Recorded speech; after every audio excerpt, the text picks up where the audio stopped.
Apakah arwah jenazah yang sedang dimandikan mengikuti jenazah yang sedang mandi sehingga dia ikut nonton badannya dimandikan, ikut bersama orang-orang yang mandi, ataukah dia berada di satu tempat?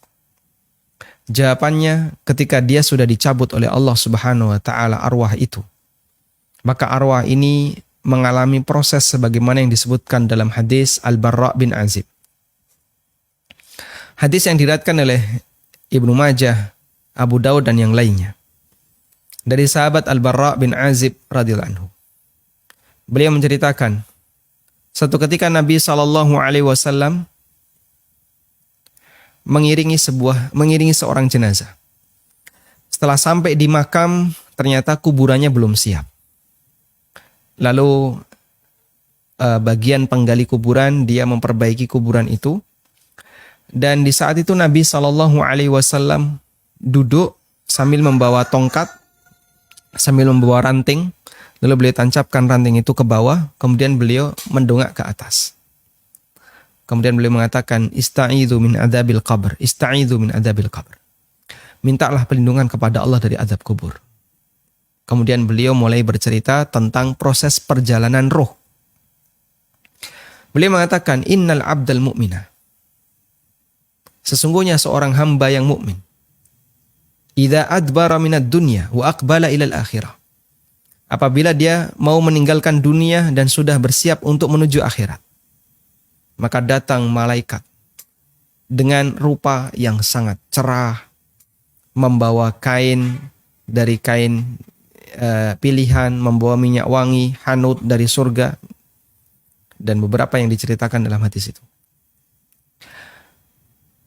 Kemudian malaikat ini duduk di sekitar mayat ini, madal basar, sejauh mata memandang. Tsumma ja'a malakul maut, lalu datang malakul maut. Kemudian dia mendekat di kepala orang ini. Lalu malakul maut menyampaikan, Ya ayyatuhan nafsut tayyibah, irji'i ila maghfirati minallahi wa ridwani.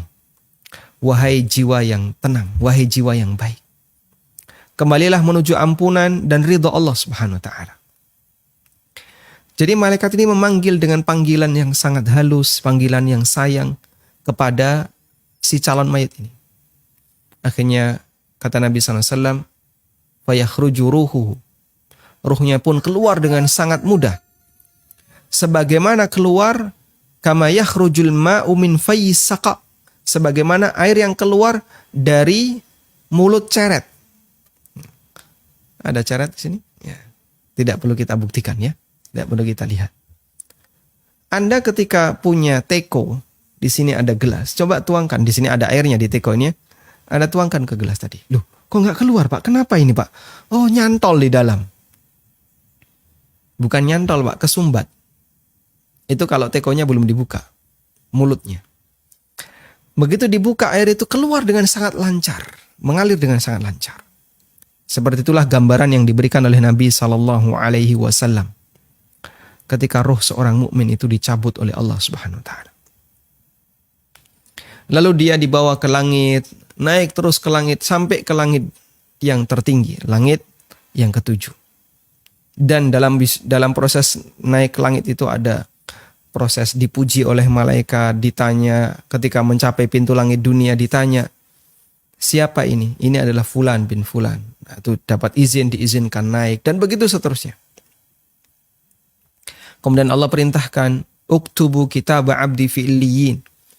Letakkan catatan hambaku ini di illiyin.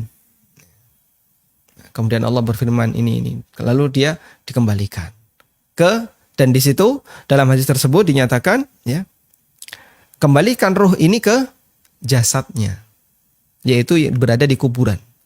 Ya. Lalu datang dua malaikat. Kemudian dia ditanya. Terjadilah pertanyaan kubur. Sehingga dalam proses dari sejak dia mati sampai dia dimakamkan, ruh itu mengalami kesibukan. Pak, berapa lama dia mengalami proses seperti itu? Wallahu a'lam, kita tidak tahu.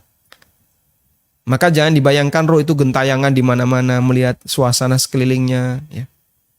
Kok ini yang layat sedikit ya? Kota infaknya pasti sedikit ini. Santunan jenazahnya, wah, cuman dikit. Karena dia melihat kanan kirinya kok nggak rame. Jangan dibayangin kayak gitu. Apalagi ketika dia dimandikan ikut hadir menyaksikan. Kita tidak punya dalil tentang itu. Yang ada adalah hadis dari Bara' bin Azib yang diceritakan Nabi SAW tentang proses perjalanan ruh dari sejak dicabut oleh Allah Subhanahu Wa Taala, dicabut oleh malakul maut, sampai akhirnya dia dikembalikan lagi setelah dia dimakamkan.